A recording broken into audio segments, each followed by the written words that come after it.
ओम ईश्वरो गुरुरात्मेति मूर्तिभेदविभागिने व्योमवद्व्याप्तदेहाय दक्षिणामूर्तये नमः।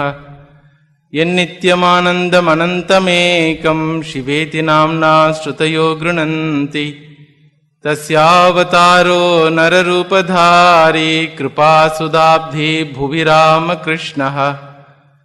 जननीं शारदां देवीं रामकृष्णं जगद्गुरुं पादपद्मे तयोः श्रुत्वा प्रणमामि मुहुर्मुहुः। नमः श्रीयतिराजाय विवेकानन्दसूरये सच्चित्सुखस्वरूपाय स्वामिने तापहारिणे। यैरिमे गुरुभिः पूर्वं पदवाक्यप्रमाणतः व्याख्याता सर्ववेदान्ताः तान् नित्यं प्रणतोऽस्म्यहम्। यस्यात्मभूतस्य गुरोः प्रसादात् अहं विमुक्तोऽस्मि शरीरबन्धात्। सर्वोपदेष्टुः पुरुषोत्तमस्य तस्याङ्घ्रियुग्मं प्रणतोऽस्मि नित्यम्।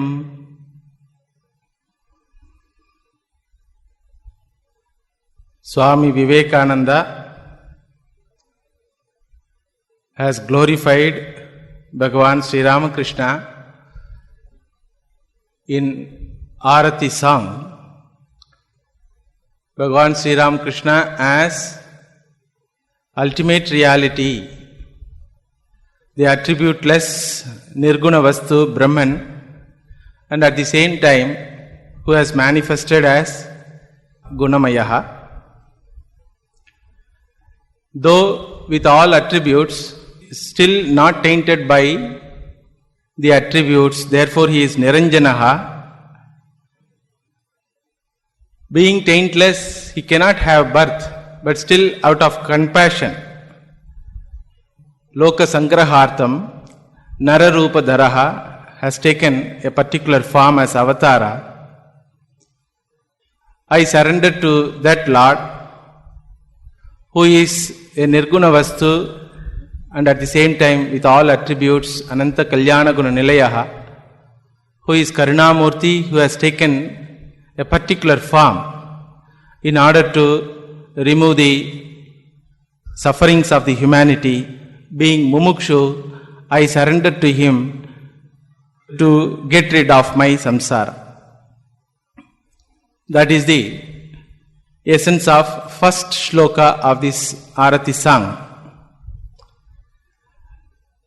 In this shloka, Swamiji has described the nature of the reality, and he has described that the possibility of Bhagavan assuming a particular body as incarnation, and he has given moksha sadhanam, bhakti as moksha sadhanam. Initially, Nama Sankirtana Rupa Bhakti, singing the glories of the Lord and ultimately surrendering to him as the Jijnasuhu, as the seeker of moksha. In this first shloka itself, there is an hidden teaching. If you discern that shloka, we find that the seeker himself happened to have all these qualities. The seeker is completely identical with the Lord himself. That is the teaching given as the hidden teaching in this shloka. Today we will see the hidden teaching of this first shloka. Imagine that you are singing this Arati song with devotion in front of Bhagavan Sri Ramakrishna. Suddenly Sri Ramakrishna appears before you and asks you, "My dear child, why are you crying? What do you want?" Imagine that you are a seeker of moksha and then singing this song in front of Bhagavan Sri Ramakrishna. Bhagavan Sri Ramakrishna appears before you and asks, "My dear child, why are you crying?" what you want. Then, being a seeker of moksha, you say, "Oh Bhagavan, I want to get rid of this samsara." If you are not a seeker, he will not tell this. If you are a seeker, naturally the prayer will be, "Oh Bhagavan, please give me moksha." Bhagavan, being compassionate towards you, wanted to remove your samsara. He says, "My dear child, you are already free. You are nitya muktaha. You are never in samsara. As I am nitya shuddha buddha mukta swarupaha, so you are.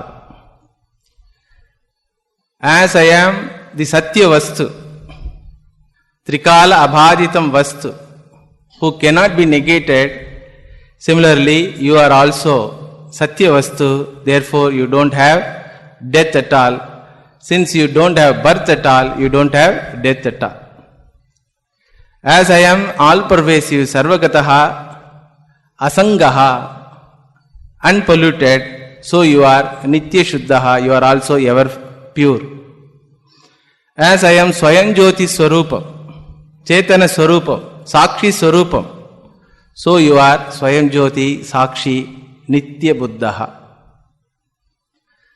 As I am eka swarupam, advitiya swarupam, nirguna swarupam, so you are ekaha, advitiyaha, nirgunaha, therefore nitya muktaha. You are in reality akhanda swarupam, appearing as a human being incidentally. Own up your real nature and be free. Naturally, when we hear all these statements from Bhagavan, what we will tell? "Oh Lord, I don't understand this Vedantic philosophy." All right. Bhagavan says, "All right, tell me what you understand." Then the devotee says, "I understand only one thing." What is that? "I am suffering. This much only is my understanding." What is the reason for my suffering? That also I don't know. Sometimes mosquitoes bite, sometimes neighbors scold, sometimes family members themselves quarrel, sometimes I want some money, varieties of reasons. Time wise I am limited, size wise I am limited, possession wise I am very poor, even though I have 1 crore rupees in my bank balance. Power wise I am so limited, nobody knows even my name. I don't have name and fame. Emotionally, I lack love even from my family members. Intellectually, of course, what I know is that I don't know many things in the world. With all these limitations, I am suffering. Therefore, I want to get rid of this suffering. You are Karunamurti. I am suffering. Therefore, I deserve your compassion. O Lord, save me from samsara. That is a prayer. That is why daily I come to Ramakrishna Mat and participate in Arati and sing the song Khandane Bhava Bandhane Jagavandhane. I sing this Arati song that you are Nirguna Brahman as well as Saguna Ishwaraha Gunamayaha, that you are Niranjanaha, taintless, as well as Avataraha, Avatara Varishtaha, Nararupadharaha, that you are Jagavandanaha with Ananta Kalyana Gunaha, and among those qualities I like your compassion, you are Karuna Murti.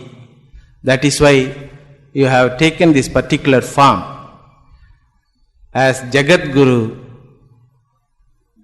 in order to remove the samsara of the humanity. Therefore, I surrender to you, Vandito Mai. Then Bhagavan Sri Ramakrishna asks, "Are you sure that I am Nirgunaha and Gunamayaha? that I am Nirguna Brahman, and at the same time with attributes that I am God.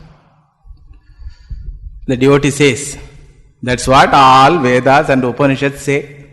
That's what Swami Vivekananda himself has sung. Sri Ramakrishna asks, do you accept that what Veda and Upanishads say is truth?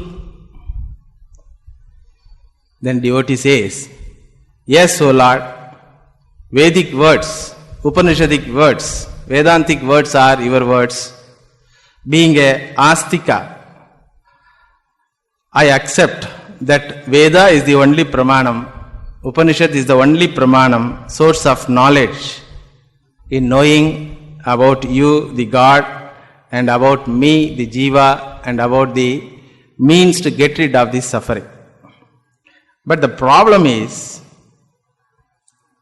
I don't understand what Veda says. I don't understand what Vedanta says. Then Sri Ramakrishna says, that's not a problem.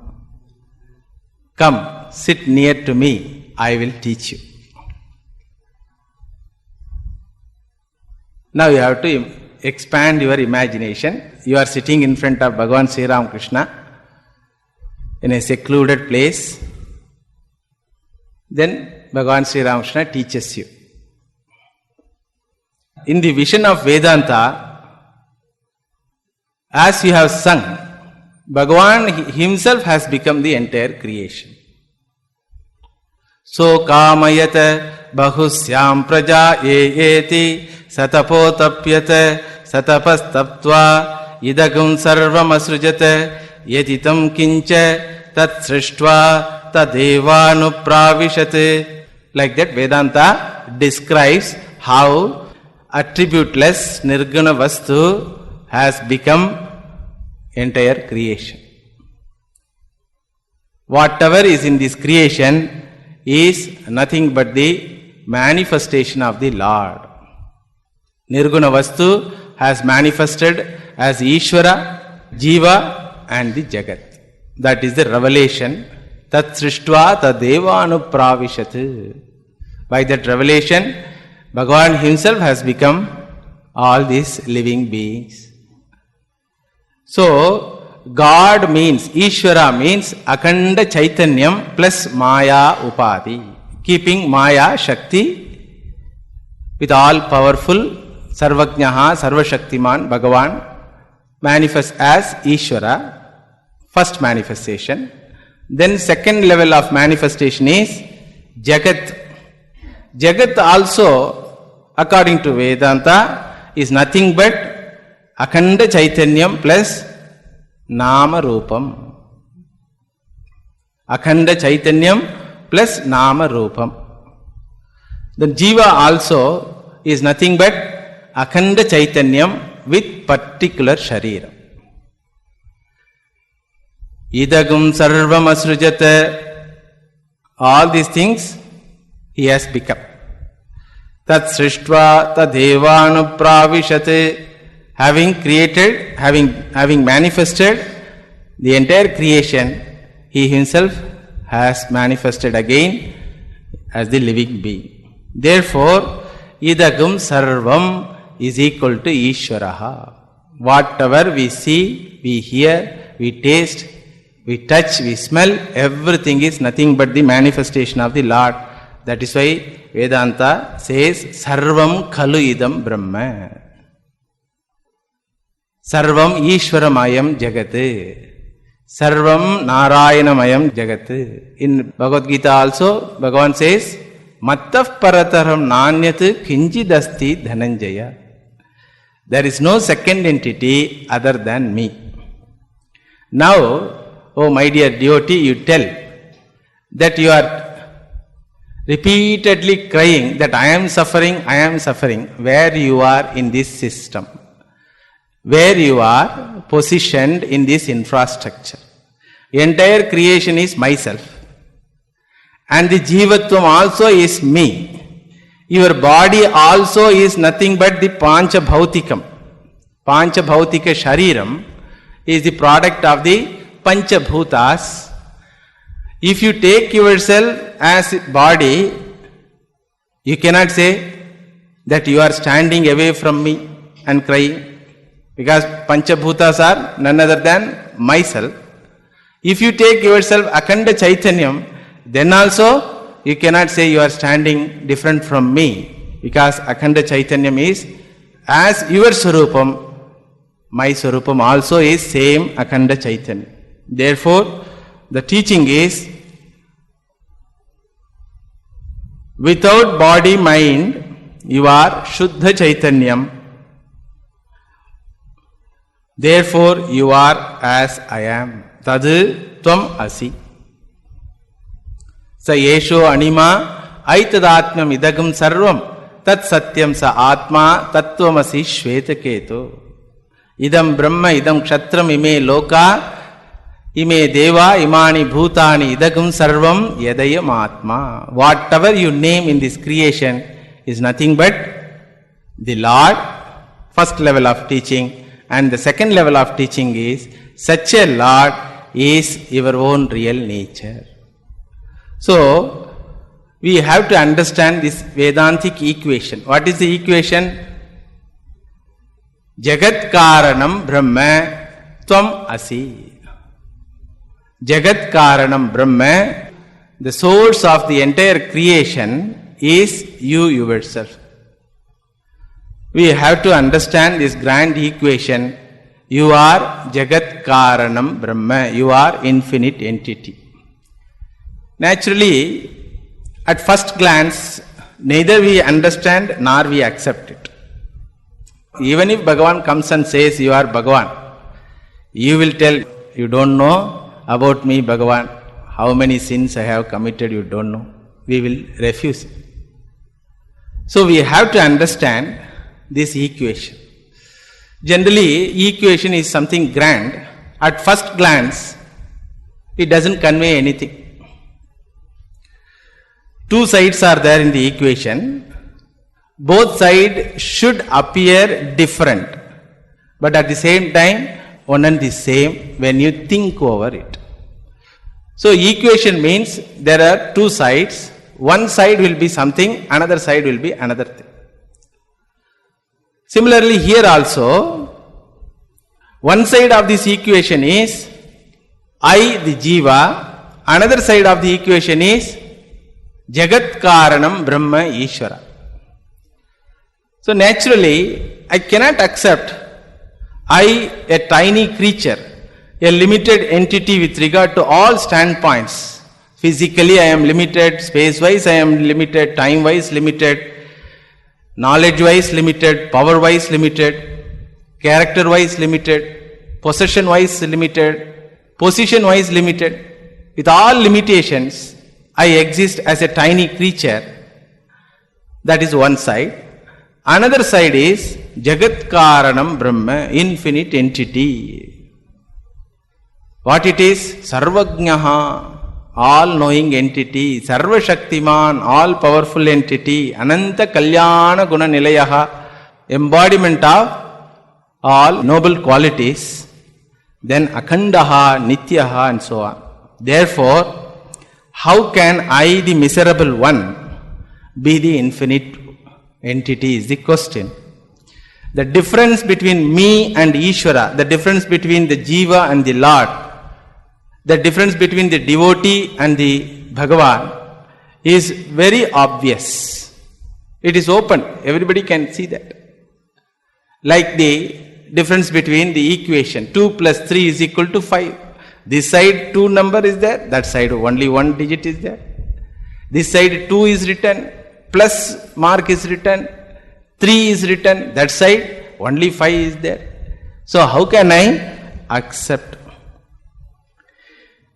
Now Vedanta says, if the difference between you and the Lord is a truth, suppose, imagine, if the difference between the individual and the Lord is truth, then there is no question of moksha at all.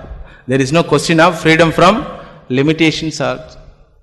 Because the limitations is centered on I. However much possession you gain, that possession will not remove the limitation centered on I. The problem is centered on I. Just because I have some degrees, the idea that I am ignorant will not go. Before having degree, there was an idea that I am ignorant. I have completed PhD. Will the idea that I am ignorant will go? Please tell. After completing PhD, that person will come to know that I don't know many other things. As an MBBS doctor, he can treat anybody and everybody. But as a specialist, he will say, I cannot treat whole body. I am ophthalmologist. I can treat only your eye.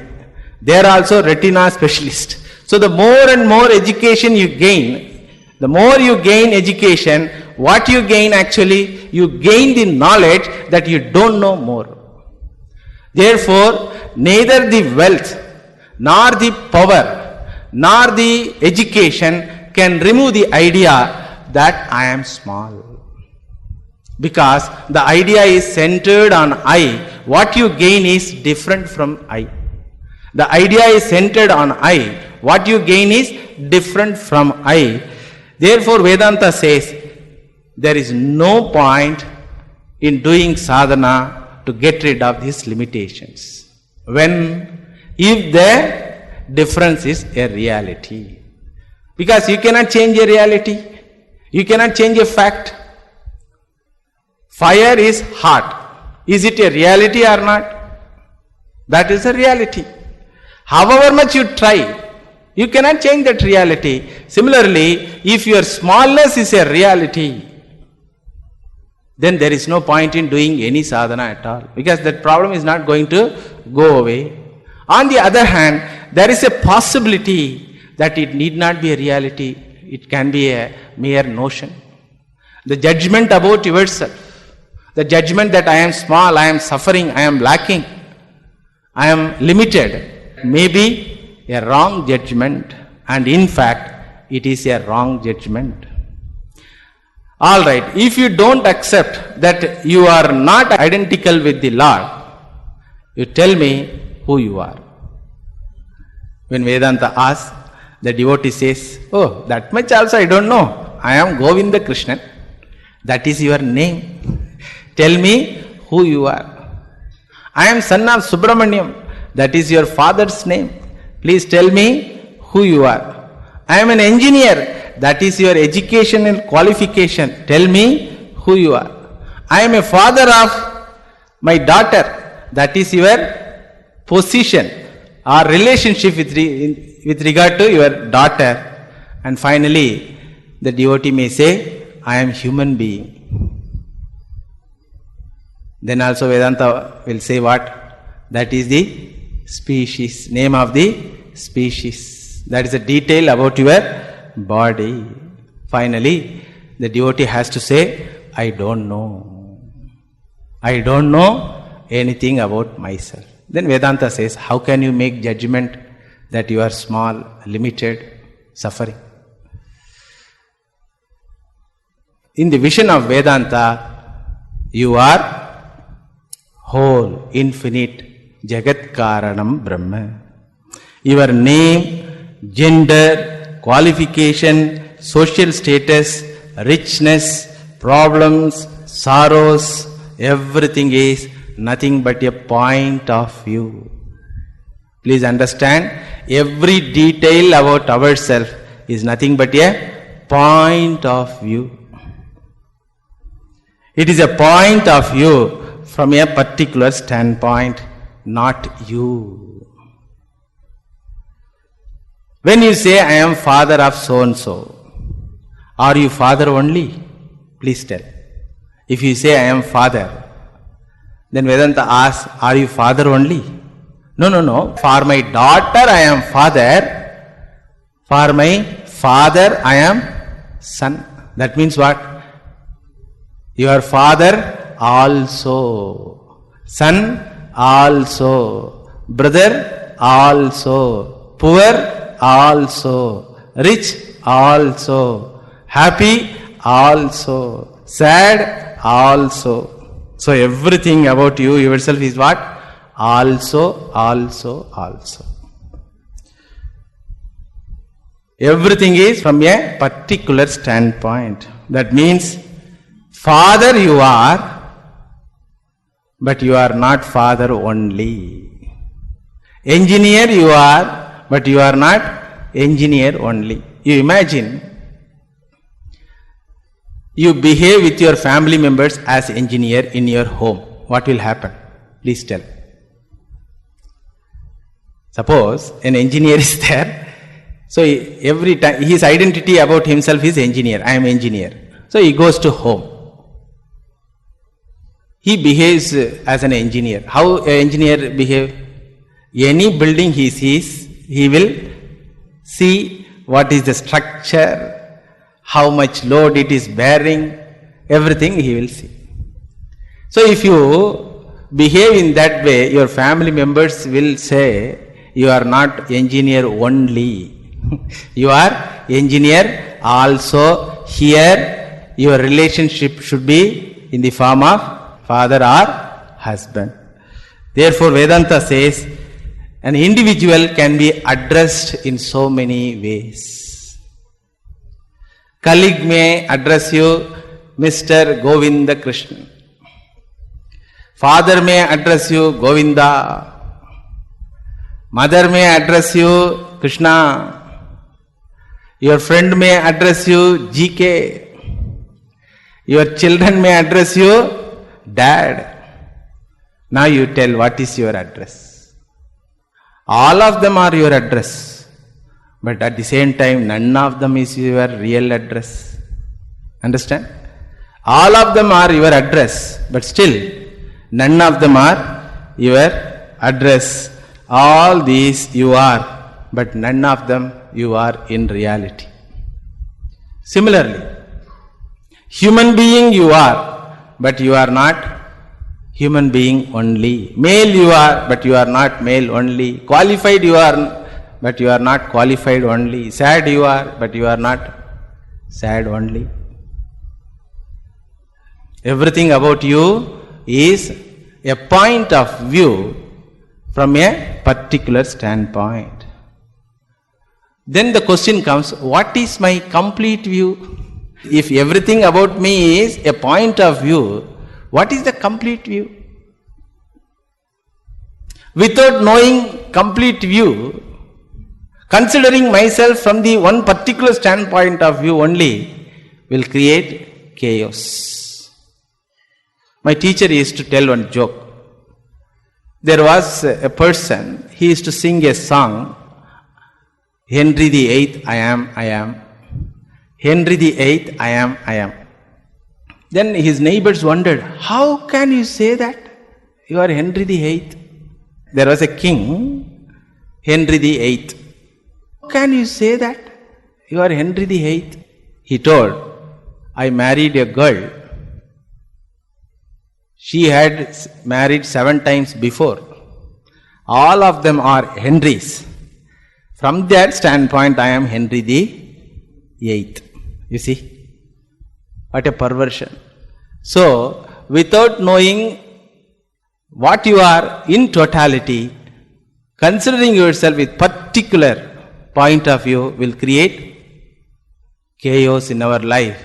In fact, that is the reason for all our suffering. From the vision of Vedanta, the complete view about yourself is you are Satyam, Jnanam, Anantam, Brahma. You are Purna Atma. You cannot say this revelation is illogical. Because if you are not full, if you are different from the Lord, then God doesn't include you. If you are different from Lord, then God doesn't include you. He has to be without you. If He is without you, then He also is not a Purnaha. As you are limited, so also He will be a limited entity. If you are not whole, then Ishvara also cannot be a Purna Vastu, whole. If Ishvara is not Purna Vastu, He is a limited entity, Being limited entity, he will be subject to death. So being devotee, at least one thing we should be sure, God doesn't have death. At least one thing we should not give to the God. What is that? That limitations.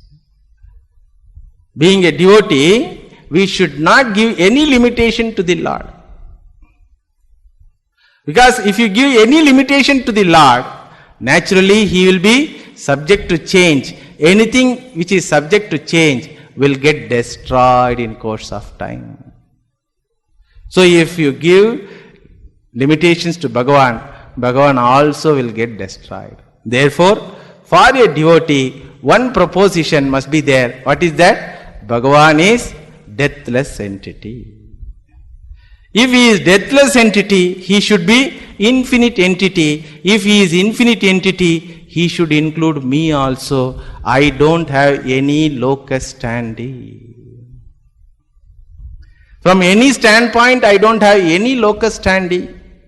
From the standpoint of body, I don't have any locus standi, because body doesn't say I exist. If body says I, then all the dead bodies should say I. Imagine there is a death, whole night people were crying. Suddenly the body will get up. Appa, enough. Don't cry. I am getting headache. Please give me coffee. So body doesn't say I. Nor sense organs can say I. Nor the mind can say I. So who says I? So therefore, from the standpoint of body-mind complex, you don't have any locus standi. You don't stand away from the Lord, because your body is a product of Panchabhutas. It is Pancha Bhautikam. Whatever is there in the external world is there in your body. Akasha, Vayu, Agni, Apaha, Prithvi. Space is there, air is there, fire is there in Jatarakni, space is there for some people in brain, or mud is there in brain. So entire body is nothing but product of the Pancha Bhautikam. Therefore I cannot say I am standing alone, standing different from the Lord, because all Panchabhutas are nothing but the manifestation of the Lord. Therefore from the standpoint of body and mind, being Jadavastus, I don't have locus standi to say I. Alright. Can it be from the standpoint of consciousness? Can it be from the standpoint of Chetanatvam? Shastra says that also not possible. Because there is only one Chetanam. There is only one Chetanam. Either you must be Chetanam or Bhagavan must be Chetanam. Either you must be Chetanam or Bhagavan must be Chetanam. Since you consider you are different from Bhagavan, naturally you will give position to you yourself only. So you are Chetanam, then Bhagavan will be Jadam. If Bhagavan is Chetanam, you will be Jadam. Therefore there is no other way than seeing yourself as one with the Lord. That is the only possibility. Ishvara should be identical with you. You should be identical with him. Then the question comes, why this sense of separation? Shastra says, ignorance about yourself leads to this sense of separation. It leads to a wrong judgment, notion, adhyasaha atasmin tad buddhihi. Seeing something which is not there in that locus. A classical example in the Vedanta is seeing a snake in the rope. Not in broad light, not in a dark night, but in half-lighted time. Manda andhakara. So, this wrong judgment born out of ignorance is the cause. Whatever your judgment about yourself is nothing but a notion. Generally we consider ourselves as what? That I am body, that I am mind, that I am sense organ, that I am prana. One thing we identify ourselves. When we say I am stout, what we say? I am body. When we say I am hungry, we say I am prana. When we say I am angry, we say I am mind. When we say I am intelligent, we say I am intellect. So one time we identify ourselves with one thing. That itself is the evidence that none of them are real identity. So without knowing ourselves, if we make judgment about ourselves, then naturally it will be a wrong judgment. Like Karna, who doesn't know about his origin, he has to accept the identity given by the society. His foster parent gave him the identity that you are Sutaputraha. You are a son of a charioteer. That's all. At the same time, he cannot accept that identity because intrinsically he finds himself as a brave person, a Kshatriyaha. So there is a conflict, lifelong conflict and lifelong search. Who am I? Who am I? Who am I? Finally, Bhagavan has to send the source of knowledge. What can be the source of knowledge for a child about its identity? Who can reveal the identity of the child? Please tell. Only mother can reveal the identity of the child. So Bhagavan Krishna sends Mother Kunti to reveal the real identity of Karna. Therefore, without knowing ourselves, if you perceive, if you make judgment about ourselves, naturally our judgment will be a wrong judgment. All our ideas about ourselves, that I am body, I am mind, I am suffering, all are wrong judgments. How can you say so? How can you say so?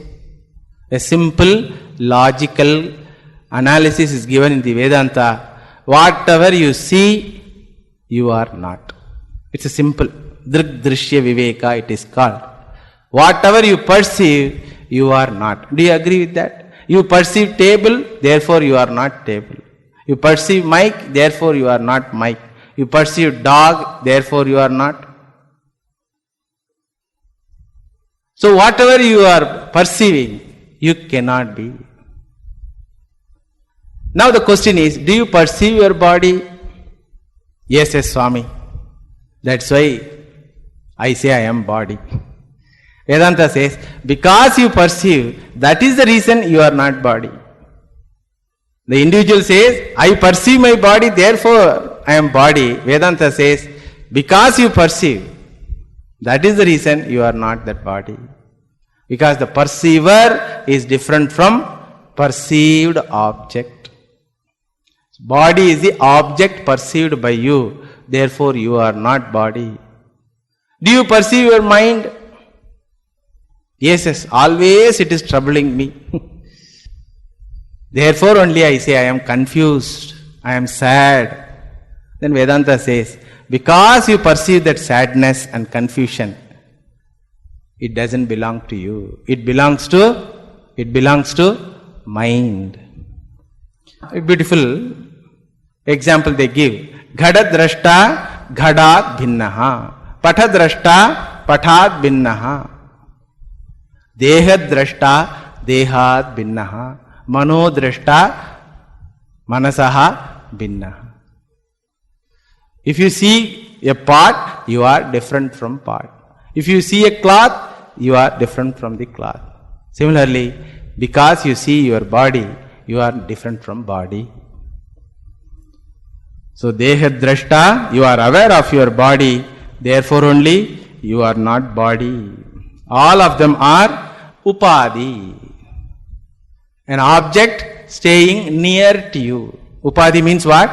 An object staying near to you and transferring its qualities to you. There is a prism. Next to that prism, if you keep a red flower, the prism appears as red prism. If you keep an yellow flower, the prism appears as yellow prism. Without touching, without mingling, still it can exchange the attributes. That is called upadhi. Similarly, without having any relationship with the body, we take the attributes of the body.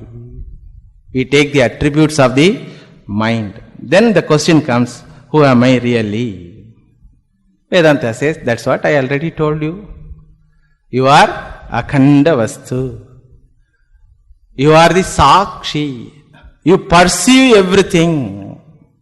Therefore you are chaitanya vastu, a conscious entity. Consciousness is not the attribute of the mind.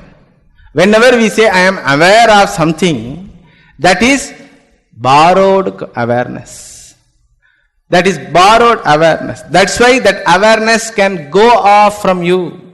In your deep sleep, that awareness, borrowed awareness can resolve. Anything is borrowed is subject to arrival and departure. Anything is reality, doesn't come and go. Mind sometime active, sometime not active. Sometime with all planning, sometime with all idiocy. Sometime very careful, another time very casual. You go and ask any person who is lying in the emergency ward, sir, how many days you planned to reach this place, sir? What he will tell? One moment of carelessness has brought me here. I was very alert to drive, and that too in Chennai roads. But still, one moment of absence of awareness, alertness has brought me here in this emergency ward. So, the mind's awareness is a borrowed awareness. Even when mind doesn't have awareness, still something is aware, which is the sakshi of your deep sleep. When the waker goes to sleep, waker is absent. Dream person has come. When the dream is resolved, waker are absent, dreamer also are absent, sleeper is there. Now you please tell, who is the sakshi of all these things? When one is there, another cannot come. You cannot say, I am waking and sleeping. You cannot say. Some people can walking and sleeping. That is different. But you cannot say, I am aware of my waking state and at the same time sleeping. I am sleeping, I am sleeping, I am sleeping. You cannot say. Therefore, when waker is available, dreamer and sleeper are absent. When dreamer is available, waker and sleeper are absent. When sleeper is available, waker and dreamer are absent. But one entity is there all the while present. That is why that entity can come in Jagrata Avastha and say, I slept well. How can you say, I slept well? Who slept? Please tell. Who slept? Can a sleeper know that he sleeps? Can a sleeper know that he sleeps? So there is a Sakshi Tattvam, Chaitanya Tattvam, and that is your nature. Day in, day out you experience. You are Akhanda Chaitanyam, Sakshi Tattvam. Whenever you identify with this particular body, you go through one type of experience. Once this identity is resolved by nature, another identity comes, dreamer identity. Their separate world, separate society, separate role. Bhagavan Sri Ramakrishna used to say in the Gospel, a child died, the mother was crying, father was sleeping. So mother went and shouted at him, woke him up and told that son passed away. As even he heard, he was not reacting. The mother was observing, hey, you fellow, you are not crying at all. Then that father asked, to whom I should cry? Our son passed away. Which son? Only one son we have, he has passed away, you are not crying. No, my dear, just now I got up from a world wherein I am father of 7 children. Should I cry for 7 children or for this one child? Please tell. For which child I should cry? So entirely different world, different role, different relationship. However much you are wealthy, not a single paisa of this Jagrat world is useful there. So you find there that you are asked to get down from town bus in dream. You never entered the town bus in your whole life in Jagrat Avastha, being a crorepati. There you find yourself that you are asked to get down because you don't have enough money to buy the ticket. You never saw real tiger in waking state, but in dream you are chased by the tiger. So all these are mutually exclusive. But one entity who is witness of all these avasthas is the Sakshi, Chaitanyam, and that you are. That is why you can say, I, you can say. I am waking, I slept well, I dreamt. In all these 3 statements, I am waking, I slept well, I dreamt. What is the constant? I. That I is you yourself. Therefore, your status is very, very unique. Anything you tell in your life, the I comes. Any statement you tell in your life, the I comes. Any statement. Without this I, you cannot have any transaction, any language, any speech, any dialogue, any relationship. Therefore, you are self-evident entity. Everything is evident because this I is there. Space doesn't say, I am space. Mountain doesn't say, I am mountain. Ocean doesn't say, I am ocean. I say, it is space, it is mountain, it is ocean. Therefore, tameva bhantam anubhati sarvam. Because you exist as a Chaitanya Vastu Sakshi, therefore entire creation shines. Nadatra suryo bhati, na chandra tarakam nema vidyuto bhantihi, kutoyam agnihi tameva bhantam anubhati sarvam. Your status in this infrastructure called Jagat is very, very unique, that you are always existing conscious entity. How to find out that? How to find out that? Then Vedanta asks, how to find out how your eyes are? Please tell. Young boy praises an young girl. Your eyes are very, very beautiful. Then the girl wants to see how my eyes. How can she find that eyes? Beauty of the eyes, please tell. Is there any possibility? Is there any possibility of seeing the beauty of the eyes by anyone? Don't tell. Through mirror I can see. Through mirror you can see only reflection of your eyes, not your eyes. There is no possibility because the seer can never be seen. Vijñātāra mare kena vijaniyāt. One who knows everything, how to know him? Other than knowing, because I know everything, I exist. Somebody asks you, do you have money? Let me check and see. Do you have rice in your house? Let me ask and tell you. Are you existing? Let me ask my wife and tell you. Can you say that? So your existence is self-evident. That's why Vedanta says, Pratibodha viditam madam. Bodham prati viditam. Therefore, you don't need any certificate from any entity for your existence. You give existence to entire creation because you are Satyam, Jnanam, Anantam, Brahma. You are Satya Vastu. Therefore, all the 3 periods of time you are existing. Jagra, Swapna, Sushupti, waking, dream and sleep. You are existing as Satya Vastu. You are Jnana Vastu, a conscious entity. Therefore, only you can You can say that I dreamt, I slept. And you are Ananta Vastu, infinite entity. You are Satyam Jnanam Anantam Brahma. This is the beautiful vision of Vedanta about oneself. That there is no separation between the seeker and the sought. That there is no separation between the Jignasuhu and the Lord. That there is no separation between Jiva and Brahman. All these separations are a point of view, that's all. But in reality, there is no separation. Therefore, stop searching. Stop searching.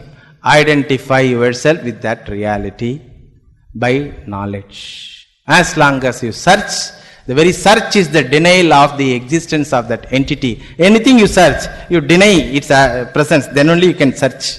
Correct? Stop searching. Lahari dhoonde lahar ko, kapata dhoonde sood, jiva dhoonde brahma ko, tino oot ke oot. Tulsidas Swami says. That wave is searching for water. Cloth is searching for yarn. Similarly, individual is searching for the Lord is nothing but confusion. Oot ke oot. Filtered idiots. That is the meaning. Vadikattana muttal. Therefore, stop searching. Disidentify yourself from the body-mind complex. The moment you disidentify yourself from your own body-mind complex, you are infinite entity. Nothing affects you. Whatever happens to body doesn't affect you. How can you say, Swami? So many bodies are suffering. So many bodies are in pain. You don't bother about the pain and sufferings of all bodies. You are bothered about only particular body and particular connected bodies.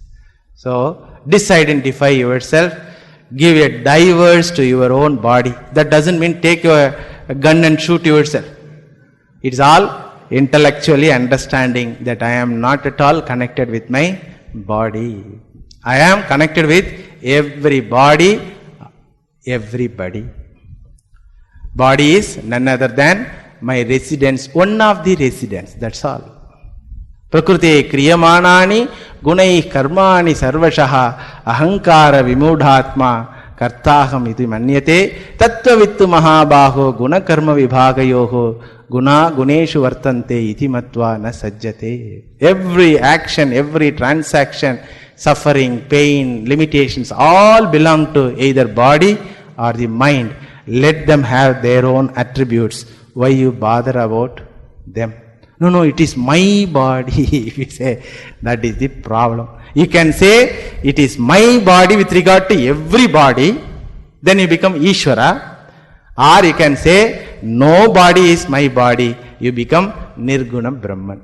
Two options are given. Either you can be Nirguna Brahman or Ishvara, totality.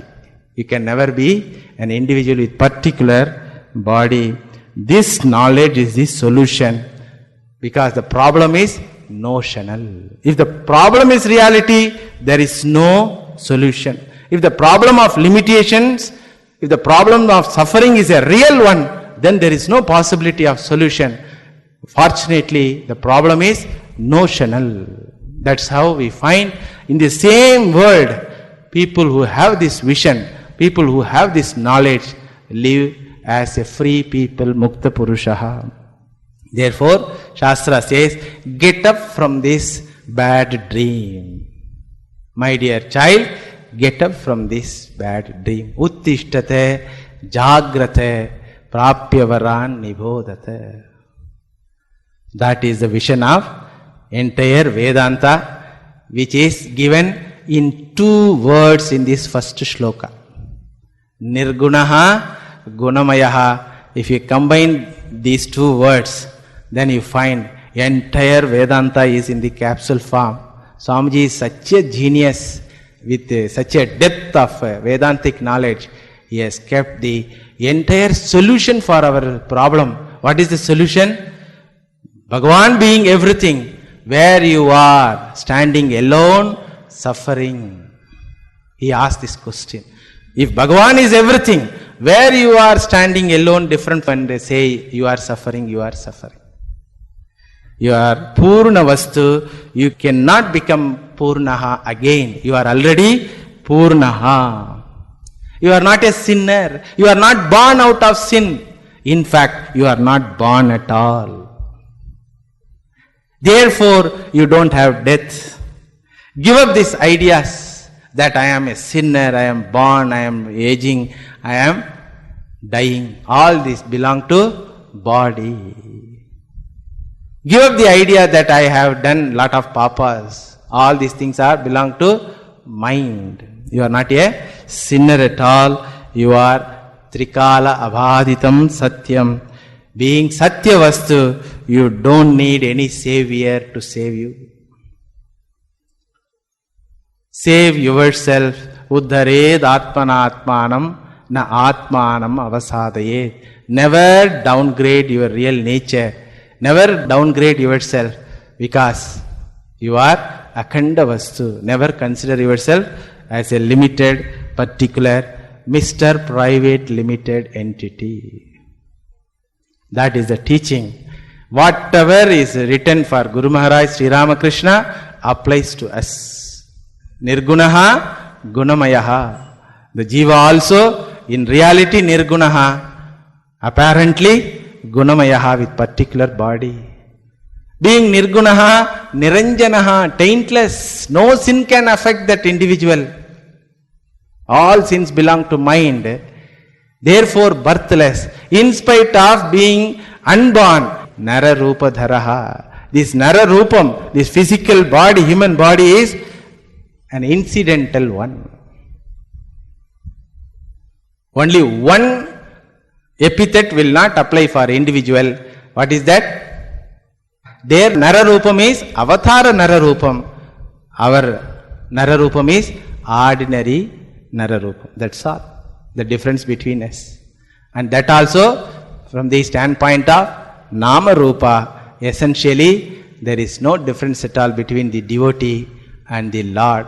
That is the teaching of the entire Vedanta, which has been put in capsule form. That too in a hidden way by Swami Vivekananda while glorifying Bhagavan Sri Ramakrishna. In the last class I told you an imaginary dialogue between Sri Ramakrishna and Swami Vivekananda. What is that dialogue? Sri Ramakrishna asks, hey fellow, you came with a question and you asked Bhagavan himself, have you seen God? Then Swamiji says what? How can I know that you are Bhagavan when I came to you at beginning? Then what do you know about me? Then he says, you are Nirgunaha Gunamayaha, Niranjanaha Nararupadharaha. What about you? I am also same, O Lord. You have taught me the same thing. Essentially, Nirgunaha. Incidentally, Gunamayaha. Essentially, Niranjanaha. Incidentally, Nararupadharaha. Therefore, there is no samsara at all. The cause of samsara is nothing but adhyasam, notion. The reality about oneself is ever free, nitya muktaha. What is the way to attain this knowledge? Nama Sankirtanam. Initially, devotional singing. Initially, slowly, dharmic life. Then slowly, dispassion towards the small little things of the life. Then seeking this knowledge or the means of gaining this knowledge. So, in future classes, we will see the same ideas repeatedly told in different words. Out of 8 shlokas, we have seen only one shloka. That itself has taken 5 hours of classes. So it's a series of class. Unless you hear from the beginning, it will be very difficult for you to digest. Even after hearing also, it will be difficult to digest. That is different question. So when you come to the next class, you hear all those previous classes and come. From the next class onwards, we will see the other 7 shlokas. Go and attend Arati and meditate on this class. Nirgunaha Gunamayaha Niranjanaha Nararupadharaha. నిరంజనం నిత్యమనంతరూపం భక్తానుకంపాధృతవిగ్రహం వై ఈశావతారం పరమేశమీడ్యం తం రామకృష్ణం శిరసా నమామి. ఓం శాంతి శాంతి శాంతి. హరి ఓం తత్సత్. శ్రీరామకృష్ణార్పణమస్తు.